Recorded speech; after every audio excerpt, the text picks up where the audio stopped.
The facts are the facts, and the numbers do not lie. 5 years later, the president's approval rating sits at a dismal 51% and 39%. They're the only amount that approve of him. Those are not the numbers that he's grown accustomed to since getting into office in January 2009. And instead of taking responsibility for his failures, the president blames everybody else. And this week, he's now taken this to an all-time new low. During an interview with the New Yorker magazine, Obama was asked about his low standing in the polls, and he said, quote, "There's no doubt that there's some folks who just really dislike me because they don't like the idea of a black president." Now, the flip side of it is there are some black folks and maybe some white folks who really like me and give me the benefit of the doubt precisely because I am a black president. Now, it doesn't get much worse than that, but that is not the only controversial remark the president made during that interview. He also shocked the country with his position on smoking pot, saying, quote, "As has been well documented, I smoked pot as a kid, and I view it as a bad habit and vice, not very different from the cigarettes that I smoked as a young person up through a big chunk of my adult life. I don't think it more dangerous than alcohol." No kidding. It's been well documented. He bragged about it, if you remember, in his book. I spent the last 2 years of high school in a daze, locking away the questions that life seemed insistent on posing. I kept playing basketball, attended classes sparingly, drank beer heavily, and tried drugs enthusiastically. I discovered that it didn't make any difference whether you smoked reefer in the white classmate's sparkling new van, or in the dorm room of some brother you'd met down at the gym, or on the beach with a couple of Hawaiian kids who had dropped out of school and now spent most of their time looking for an excuse to brawl. The Choom Gang is back. And tonight, by the way, we want to hear from you. Log on to our Facebook page to share your thoughts on this. And you can trend to 10 to sound off on Twitter using the hashtag Hannity, my Twitter address, @SeanHannity. Joining me now with reaction from the TeaParty.net, Niger Innes, and Democratic strategist Richard Fowler. Richard, let's see. So to believe this race issue that the president is making here, the very same Americans, white, black, Hispanic Americans, Asian Americans, that voted for him in 2008, and he carried those voting blocks himself. We're now to believe that some who voted for him in 2012 and now his approval rating is down, that those same voters are now racist? The same people that put him in office? Is that what he's saying? Is that how he justifies the latest excuse? Well, Sean, I don't think this is what the president is saying at all. I think the president's making a fair characterization of the status quo. There's some people who like the president because he happens to be African American. And there's some people that happen to hate the president because he happens to be African American. There's just no and or buts about it. So when he had a 76% approval rate in 2009, and now it's down to 39%. But let's look at the numbers for a second. Does it have anything to do with him doubling the debt?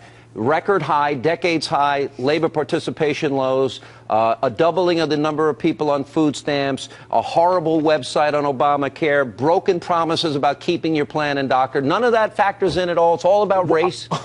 I'm not saying that those points don't factor in at all. I'm saying those points do factor in. I think if you look at the numbers, in 2008, he got about 39% of the white vote. He got a little bit less than that in 2012, but it doesn't negate the fact that the truth is that George W. Bush can make the same comment when he was president. Okay, so there's some people that like me because I'm white, and some people that hate me because I'm white. But Niger, we've heard blame Bush to the point where I can't take it anymore. Blame Fox News, talk radio, blame kiosks and ATM machines. Now, why at this point would the president use that and seemingly play in the race excuse? Well, one little correction, Sean. I actually resigned from the TeaParty.net because, as you know, I'm running for Congress. And one of the reasons I'm running for Congress here, no problem. And I endorse one of the reasons I'm running, yes, you can endorse me. I welcome your endorsement. I welcome Richard's endorsement. Richard, you got an endorsement. I don't think I'm going to get it, though. You got mine. But, no. I appreciate that, Sean. I appreciate that. Great. That means a lot to me.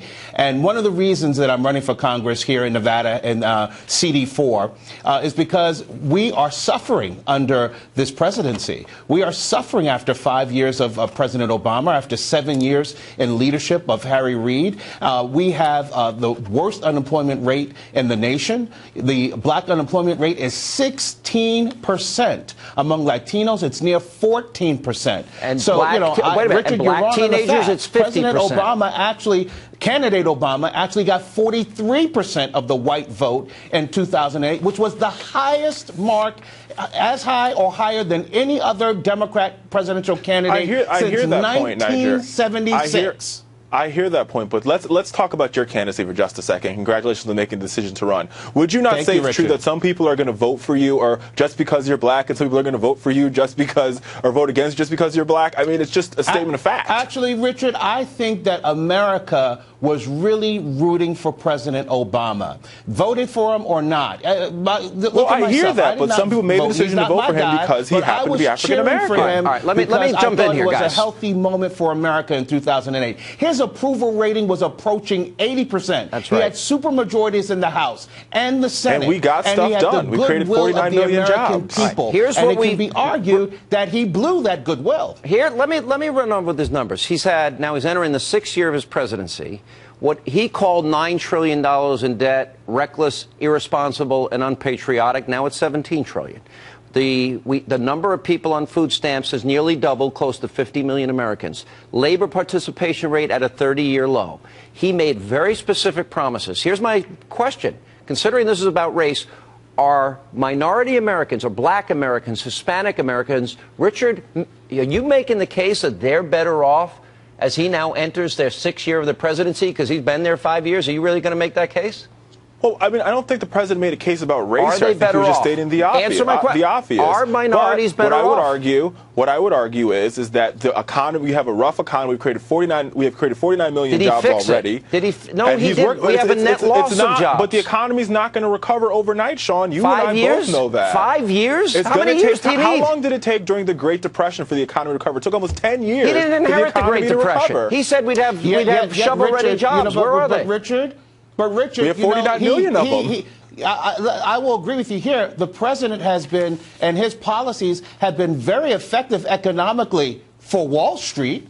Wall Street is making record profits right now. The investor class is doing extraordinarily well. That's why the income inequality has grown exponentially under the leadership of President Obama, Harry Reid, and the man I'm running against, Stephen Horsford. The problem is that for those of us on Main Street, we are not doing well. We are losing wealth. But the reason why we're not doing well, Niger, is because we haven't seen this Congress pass one bill that would create one job. The president sent the American Jobs Act to Congress. It would have created 1.9 million jobs per Mark Zandi. This Congress, John Boehner, has not even taken the bill up. Do you blame the president for the debt that he said was unpatriotic? He said $9 trillion was unpatriotic. Do you blame him for the debt that has gone up $7 trillion since he's been president? But it's an automatic trigger, Sean, and you know it. It's an economic theory. Do you blame him? Do you blame him?